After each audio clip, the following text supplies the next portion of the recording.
এটা হচ্ছে ফেনী জেলা ফায়ার সার্ভিসের সামনে। দেখেন বৃষ্টি পানি প্রায় ঘন্টা ১.৫ ঘন্টা হবে, ২ ঘন্টা হবে, এখনো পর্যন্ত সরা নাই। মানুষের পারাপার যাতায়াত, এ হচ্ছে অবস্থা। পয়েন্ট স্টেশনের একদম জীর্ণ শীর্ণ অবস্থা। পয়েন্ট স্টেশন টোটালি হচ্ছে না, যেটা প্রতি বর্ষা মৌসুমের আগে কী করা উচিত, ড্রেনগুলোকে পরিষ্কার করা উচিত, সেটা হচ্ছে না নগর।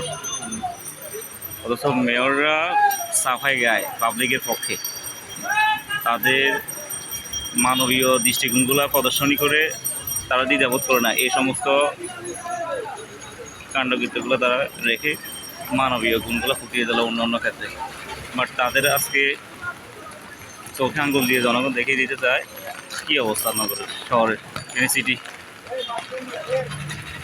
হইতে করতেছে। এখন বাড়তেছে 6:30 সন্ধ্যা।